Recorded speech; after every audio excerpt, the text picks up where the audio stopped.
ስሜ ህይወት ዳግም ይባላል። ተወልጄ ያደኩት ጨርቆስ የሚባል እዛ አካባቢ ላይ ነው። ያው አስተዳደጌ ያው ጨርቆስ አካባቢ ዝቅተኛ ኑሮ የሚባል ማህበረሰብ ውስጥ ነው ተወልጄ ያደኩት። ከቤተሰቤ መሃል ሁለት ወንድና ብቸኛ ሴት እኔ ነኝ። እኔም ደግሞ በጣም እግር ኳስ ወዳለሁ። ወንዶኝ ነው ያደኩት። በስፖርቱ ላይ ነው የቆየሁት። እሺ ልክ እኔ ያው የ10ኛ ክፍሌን ከጨረስኩ በኋላ ያኔ 1999 አካባቢ ላይ በጣም አብዛኛውን በቃ የአካባቢ ነዋሪ የተነሳ ወደ አረብ ሀገር የሚሄድበት ወቅት ነበረ። ያኔም እኛም ያው ጓደኞቻችን ሲሄዱ በጣም ያማምር ደግሞ ፎቶ ይልኩ ነበር። በጣም የሚስብ ነገር ማለት ነው። እኔ ያው ቤት ውስጥ ብቸኛም ሴት ነኝ። ወንድም ሆኜ ስላደኩ ያን ያህል ስራ ላይ ብዙም አይደለሁም፣ ስፖርቱ ላይ ነበረ። ግን በቃ አንድ ጓደኛዬ ስትሄድ በጣም አዘንኩና ለምን ቆይታ 3 አመት ቆይታ ስትመጣ ለምን እኔ አልወስድሽም ብላ ፓስፖርት አወጣችልኝ። ድንገት ነው በቃ ተነስቼ የሚሄድኩት። ሲመጣ ያው ቪዛውም ሲመጣ ቤት ግር ተሰኝተው ነበረ ትንሽ። አይምሮዬም ዝግጁ አይደለም ለእንደዚህ አይነት ስራ። አረብ ሀገር ምንድነው የሚባለውም ነገር ለኔ እንትን ነው። የ19 አመት ልጅ ሆኜ ነው መስወጣ። እዛ ሄጄ ግን ያው የገጠመኝ ነገር ምንም የማላውቀው ነገር ስለሆነ ትንሽ ግርታ ነበረ። በጣም ግራ ተጋብቼ ነበር ማለት ስራ አላቅም፣ ቋንቋ አላቅም። ያን ያህል አስቤበትም አይደለም የሄድኩት። እና ግን በቤይሩት ላይ ወደ 9 አመት ቆይቼ ነው የመጣሁት። 2 አመት ከ8 ወር ኮንትራት ቤት ነው። ሌላውን ግን ወደ 6 አመት ከምናምኑን አደጅ ነው የሰራሁት። አደጅ ደግሞ ያው ትንሽ ብሩም ጭማሪ ያለው ደህናም ነገር ይከፈላል። ግን ደግሞ ያው መብት የሚባል ነገር የለም። ነፃነት እንጂ ይሄ ነፃነት የሚመስል ግን የሆነ እስር ቤት ውስጥ 9 አመት ቆይቼ መጣሁ። ስመጣ ግን ያው ምንም ነገር አልጠበቀኝም። ምክንያቱም ቅድም እንደነገርኩ የተዘጋጀ ማንነት የለኝም፣ አካውንት የለኝም። ለቤተሰብ መላኪን ነው እኔ የምፈልገው። በቃ የሆነ ነገር ሲገዙ ደስ ይለኛል። ከዛ ግን ያው ብሩም ሴቭ እየተደረገ አልነበረም፣ ይጠፋ ነበረ። የኛ ማህበረሰብ ደግሞ በጣም ተለወጡበት ከተባለ ትልቁ ነገር ወይቺ ፍላቷን ቲቪ ነው የሚገዙት፣ ወይ ደግሞ የሆነ ሶፋ በሆነ ሶፋ ይቀየራል። ሊሾ ከሆነ ሴራሚክ ይሆናል፣ ጭቃ ቤት ከሆነ ግንብ ይሆናል። ትልቁ ለውጥ ይሄ ነው። እና ስመጣ ግን ምንም ነገር አልጠበቀኝም። ያስቀመጥኩትን ባደራ ብር ጠፍቶ ነበር። ስለዚህ ያው ላይፍን ከዜሮ ከምንም ነበረ የጀመርኩት። ትንሽ በጣም አስቸጋሪ ሁኔታ ነበር። ለፍልሰት ያው የሚደረጉበት ብዙ ጊዜ እኔ የሚያጋጥመኝ ሌሎችንም ብዙ የሚያጋጥም ይሄ ገፊና ሳቢ ተብለው ሁለት የተለያዩ ነጥቦች አሉ። ምን ያጋጠሙኝ ገፊ ነገሩ አይደለም። ያው ገፊ ነገሩ የኢኮኖሚ ጉዳዩ ነው። የሀገር ውስጥ የጦርነት እነዚህ የሚባሉ የኛ ቤተሰብ ምንም ዝቅተኛ ቢሆንም የሚገፋ ነገር ግን አልነበረም። ሳቢው ነገር ግን ገጥሞኝ ነበረ። ደስ የሚል ነገር ታያለ። እውነት ያልሆነ ነገር እኮ ነው። አሁን ፋክቱ አይታወቅም፣ ውስጡ ያለው ነገር ግን ላይ የሚያምረው እንደምታየኝ የሆነ ፊዚካሊ ብዙ ነገር ትቀየራለና እሱ ነገር ነበር ገጥሞኝ የሄድኩትና ደጅ ላይ እኔ ስሰራ የነበረው ያው በፓርት ታይም ሰው ቤት ነው። እናም ደግሞ ንግድ ነግድ ነበረ። ከዚህ ቤተሰብ ሽሮ፣ በርበሬ፣ የባህል ልብስ፣ ቅቤ ይልኩልኛል። እኔ እዛ ሸጠው ነበረ። ደግሞ ሰው ቤት ሰራ ነበር። በሰዓት እኔ የምቀበለው $10 ነው። ስለዚህ በአንድ ቀን ውስጥ 5 ቤት ልሰራ እችላለሁ። በአጠቃላይ በወር $1000 እጄ ላይ ከዛ በላይም አስገባ ነበረ። ውጪ ላይ በጣም ራስን ጠብቀ ካልተንቀሳቀስ ስፔሻሊ ለሴትነት በጣም ከባድ ነው። ምክንያቱም አሁን ለምሳሌ ወንደላጤ ቤት ልስራ ብትል አይሆንም። ሴትነት በራሱ የተጋለጠ ነገር ስለሆነ ማለት ነው። ሁለት ደግሞ ሌላ ሀገር ነው፣ ሌላ ነገር ነው። እነሱ የሚወዱት አበሻን የሚወዱበት መንገድ አለ። እሱ ትንሽ ያጋልጣል በጣም ማለት ነውና ራስ ካልተጠበቀ ትንሽ የሚያጋልጠው ነገር በጣም አለ። የገጠመኝ ነገር አንድ ነገር ነበረ። አንድ ወንደላጤ ቤት ነው ልሰራ ገብቼ መስታወቱን ጠቅላላ ነቃቅዬ አስቀምጬው ነበር ለማጽዳት ማለት ነው። እኔ ዝም ብሎ ሞልወል አልወድም። ነቃቅለውና ከዛ አጥቤ ከዛ አድርቄ ነው የምሳቅለው። በእንዛ መሃል እሱ ዶሮ ይጠባብሳል፣ ያዘጋጀ ነው ምግብ። ያው እኔ እንግዳ ይመጣል ነው ጥበቃዬ። ወይን ተቀረበ፣ ብዙ ነገር ቀራረበ። ፋይናሊ በቃ ምሳ ደርሷል እሺ አልኩኝ። ዛ እንግዳ የለም፣ እንግዳ አንቺ ነሽ ቁጭ ያለኝ እና በጣም ይሄ ከብዶኛል። ተቀመጥኩኝ። ምሳ ተበላ።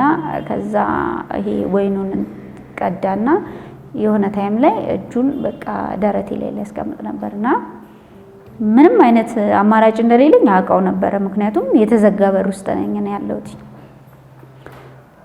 በቃ እንግዲህ ያው የጨርቁስ ልጅ መሆኔ ታዲያ ለመቼ ነው አልኩኝና በጣም ቶሎ ብዬ ብቻ ለማስደንገጥ ነው የሞከርኩት።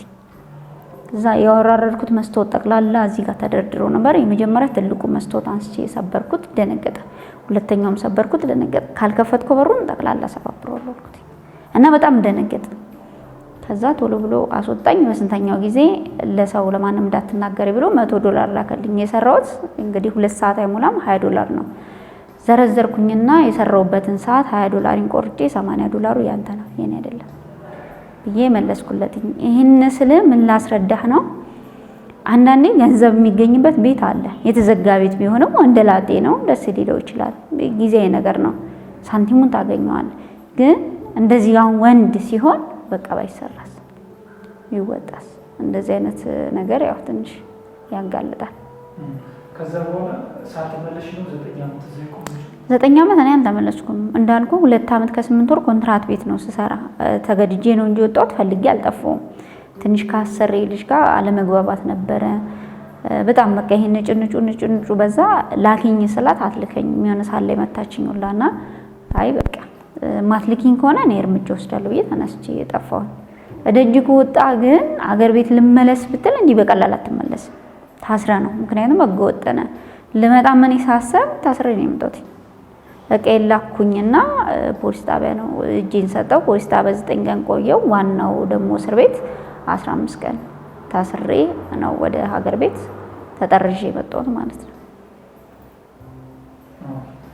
ስለዚህ አመጣጥሽ ራሱ ጥሩ አይደለም። አመጣጥ ጥሩ አይደለም። በዛ ላይ እስር ቤት ውስጥ በጣም ከባድ ነበር። ሲጀመር ቅጣቱ ማለት ነው አሁን የሀገሪቷ ሕግ አለ። 9 ቀን ፖሊስ ጣቢያ ቆዩኝ እንኳን ጓደኞቼ እኔን የጠቀሙ መስሏቸው ደህና ነገር ያስገባሉ። ፖሊሶቹ ደግሞ ያን ነው ጥቅማቸው። ደህና ምግብ ሲገባ ምግቡ እዛው እነሱ ይበሉታል።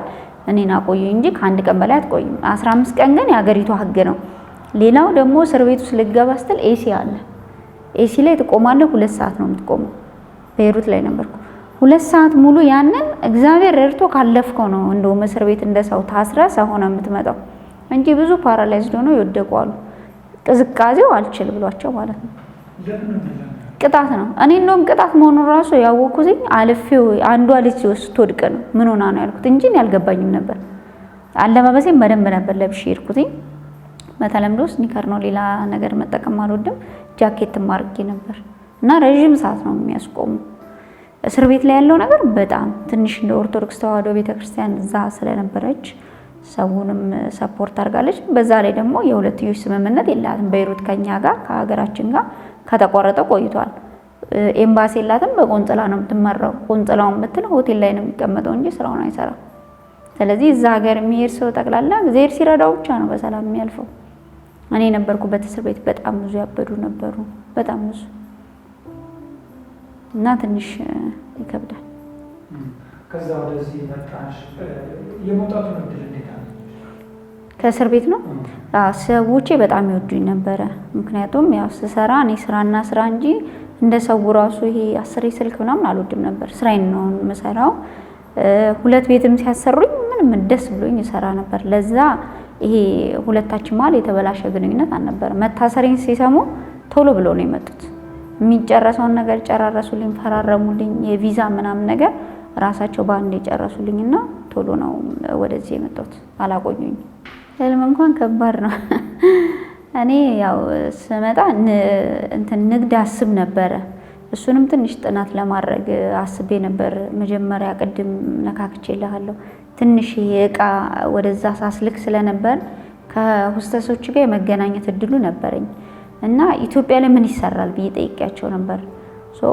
ዴኬር ይሰራል። ምክንያቱም አሁን ይሄ ኮንዶሚኒየም እየበዛ ስለሆነ ዴኬር ይሰራል ብለውኝ ነበርና ለዛ ለዴኬር የሚሆን ነገር ይዤ ነበር ከዛ ሀገር የመጣሁት ጭኜ ነው የመጣሁት። እዛ ሆኜ እዚህ ሳልደርስ ነው ወንድሞቼ የፈልገውልኝ ቤት ተከራይተውልኝ ነበረ። 3 መኝታ ቤት ለዴኬሩ የሚሆን እቃው ጉምሩክ ላይ እንደገባ እዚሁ አስጭኜ ተጀምሮ ነበር በደንብ ደስ የሚል ሰርቼዋለሁ። ግን እኔ ፍላጎት እሱ አልነበረም።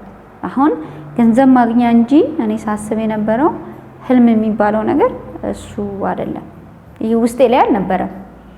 እየቆየ ሲሄድ ገንዘቡን እኮ አገኘዋለሁ፣ ግን በቃ ምንም ደስተኛ አልሆነም። ምንም በቃ ገንዘቡን አገኘዋለሁ በስነ ስርዓት፣ ግን በቃ እኔ ደስተኛ የሚባል አይደለሁም። ስለዚህ እኔ የምኖረው ምንድነው ብዬ ገንዘብ ብቻ አግኝቼ ደስታዬን አጥቼ ነው እንዴ ብዬ አቆምኩት። ውሳኔ ላይ ጎበዝ ነኝ።